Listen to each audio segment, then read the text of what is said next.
the day of our stewardship renewal. So try and work that one out, but that's for another time. But this is not an aliturgical sermon, at least that is not my intention. I speak in the name of the living God, Father, Son, and Holy Spirit. Amen.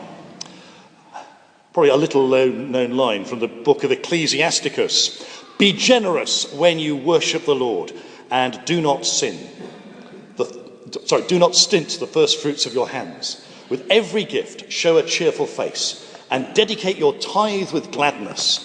Give to the Most High as he has given to you. Give to the Most High as he has given to you. It's a great text for this weekend, this annual focus on financial giving here at Chelmsford Cathedral. Give to the Most High as he has given to you. Generosity as a keynote of practicing the Christian faith. But today also is, of course, All Saints' Sunday, a challenging day to talk about money. But I suggest actually it's quite a good day. Because remember, in the Bible, the word saint doesn't mean a specially holy person wearing funny clothes, wrapped in mystical attention to God. In the New Testament, the word saint simply means us. It means you and me. I'm afraid all that saint stuff is a major diversion in Christian history. The New Testament simply means you and me, the people of God, members of the worshipping community, followers of Jesus, called to serve.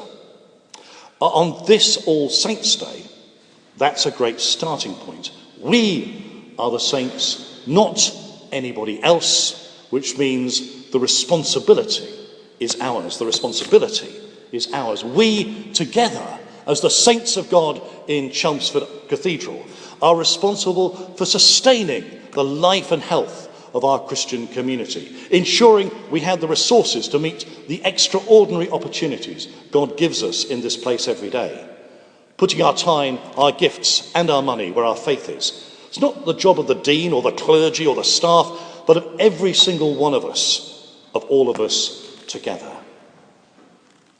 Now, this focus on money, I'm told that English Christians find it all very embarrassing. Certainly English Anglican Christians, apparently, but of course that's not us. Those of you who've worked in other parts of the church, both in this country and abroad, will know that most Christian communities find this a very obvious thing to talk about and a necessary thing to talk about.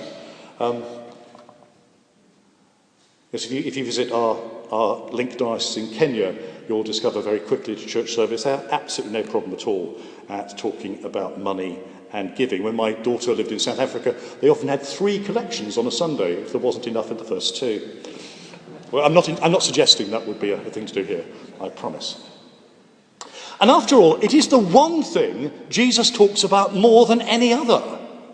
I mean, that's what's so baffling about our reticence about money. Jesus talks about money more than any other single topic in the New Testament, if you do it by counting verses. And it's a huge focus of some of Paul's letters, where he encourages the saints, remember, that's you and me, to give generously, both in response to human need and the generosity of God. But, as we've said again and again, but it can't tire of the saying, Jesus' focus in his teaching about money is all about the need of the giver to give. The need of the giver to give. It's all about practicing generosity. Money, if you like, as the sacrament of our seriousness. Let's stick with that word, generosity. Canon Edward Carter crafted this year's material about giving as his final gift to the cathedral. And do pick up the packs at the back. I'll say more about that both at the end of the service and at the end of this sermon. And if you can't find one with your name on it, then do make sure that name is listed and you can get one almost immediately. Edward wrote the material and made several short videos which are referred to in the pack, and I do encourage you to watch those on the cathedral's YouTube channel. He was absolutely clear that the focus had to be on generosity, not about need, not about an appeal for funds. Not that giving is not for something, but generosity is the heart of it. And he coined the phrase, give generously to our generous cathedral. Give generously to our generous cathedral. I think it's sometimes difficult to grasp for all of us the scope of what the cathedral does and the range of its ministries. What Edward suggests to us is that generosity runs through it all.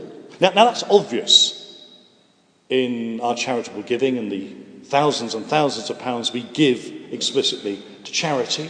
It's obvious as we continue to develop our work with young people and children both here and from here. It's obvious in the work and time that went into, for instance, setting up English for Women and its flourishing work today. It's obvious in the way we make use of this glorious space, available to tens of thousands of people throughout the world, throughout the year. I love those days when all the chairs are moved out for a great Children's Day, and this place is full of schools visiting, often for the first time, discovering something about this building, but much more important, something about the Jesus to whom it points. And I'm going to embarrass you, Neil, because I didn't know you were going to hear today, so there we are. One of the films is actually Neil, who kicked off our day chaplains, our new day chaplains project. I don't know what to call it, really. And Neil just said, I'll sit around the cathedral on Thursdays and see what happens. Well, out of that has come this extraordinary group of people, priests who sit around in the cathedral and see what happens.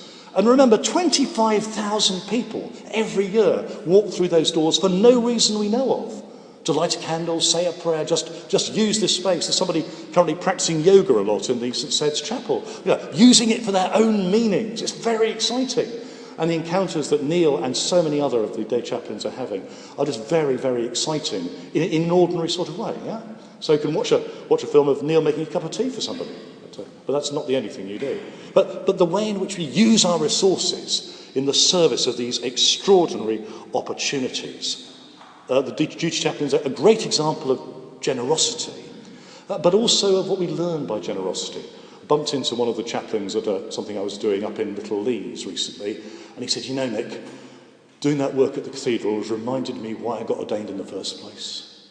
This is we give gifts and we receive them, giving generously to our generous cathedral. And do remember that as a cathedral congregation, we're extremely grateful for what we receive. The cathedral community doesn't pay for 3 clergy or the core lay staff. That's the generosity of the national church, which gives you 3 priests and a core lay funding for core lay staff, absolutely free to be a cathedral for a diocese. Out in the networks of the city, the diocese, the region, the cathedral seeks to serve as a thriving, outward-facing community. We work with regional charities and groups addressing addiction, mental health, taking the first steps in addressing rough sleeping in the city, a key part of forums bringing people together across differences of faith and tradition in the service of the common good. All this happens on a shoestring. And we have one of the smallest paid staff of any cathedral in England. There's a group of deans I convene. We need a better name. We're called Smaller Cathedrals Punching Above Their Weight, Seeking to Make a Difference. If anybody can think of a better name, I really need it. An acronym would really help. And there's 14 of us, and we meet twice a year. And there's always a competition about who has the smallest staff. And at the moment, it's probably us and Bradford, but there's another cathedral that's going to lose a lot of its staff soon, which might be in the running. It's not a competition you want to be in. But we do this on a shoestring, but we're always fiscally responsible. I want to pay tribute to Caroline and the Finance Committee for the extraordinary detailed and disciplined stewardship that the finances of our cathedral are subject to, because we want to manage our assets properly. Remember, we don't have any great endowments or reserves or property that... quite talked to the Dean of Peterborough the other day, and you may know Peterborough had a bit of a problem where they suddenly realised they were short of £4 million. He was in very good mood, the Dean of Peterborough, because he just sold £3 million worth of cathedral property. I don't know if he did it legally, but I'm sure he did. So only £1.5 million to go. Great. No, that's not the game we want to be in, because we want fiscal responsibility, and that means self-denying. And yet, these extraordinary opportunities that we have around us day by day. And I want to say thank you to you, to everybody who's part of these cathedral congregations and this cathedral community, the saints of God in Chelmsford, so to speak, or Chelmsford Cathedral at least, for your generous and disciplined giving week by week, month by month, year by year. Here, in a cathedral with no historic endowments and no huge investments, the active giving of the living rather than what's sometimes called the economy of the dead, is fundamental to our ability to function, to deliver, and to serve. The money you give underpins and enables the generous ministry of this cathedral. As we practice generosity in our giving, we respond to the generosity of the God who is the source of all gifts. So that's the invitation, to be generous to our generous cathedral, so that we as a Christian community can embrace those opportunities. Now, in your pack, it's a very grand envelope, and actually got great glue on it, so it's quite difficult to open, so do use a knife. In your pack, you'll find basically a little greeting from me, reprising some of those things I've already said this morning. You'll find a pledge sheet with an envelope, and we encourage you to fill that in and bring it back by the 25th of November. And some information about the parish giving scheme, which is being rolled out across the Church of England at the moment as a great way, at no cost to you, of making sure that the Church can maximise what you give and enable it to have the biggest impact. So do take those away and do read them. The invitation today, beautifully framed by Canon Edward Carter as his final gift, is to give generously to your generous cathedral, so that together we can fulfil our mission. No one can tell you how much you should give. A few weeks ago during our Mission Sunday, John and Yvonne Spencer and they went to a church in Edinburgh, and John apparently was delighted, or at least Yvonne told me this, that as they walked in there was notice suggesting that if you worshipped at that church, £100 a month was the minimum giving. Now, nobody can tell you that, I promise, nobody can tell you. Although it might help you to know that average per head weekly giving in the Church of England is currently about £12. Am I right, John? You don't have to worry about this anymore, do you? You just have to worry about the pensions. It's around £12 a week is the average adult giving in the Church of England. I think more important than actual amounts is that people think proportionally.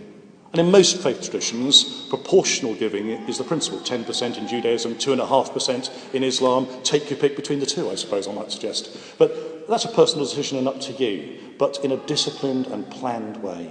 Whatever you choose, pray about it and think about it. Your giving directly enables the mission and ministry of this cathedral. At its heart, this is about us, the saints of God here at Chelmsford Cathedral, practicing generosity as part of practicing our faith. Those words from Ecclesiasticus again. Be generous when you worship the Lord, and do not stint the first fruits of your hands. With every gift, show a cheerful face, and dedicate your tithe with gladness. Give to the Most High, as he has given to you. In the name of the Father, and of the Son, and of the Holy Spirit. Amen.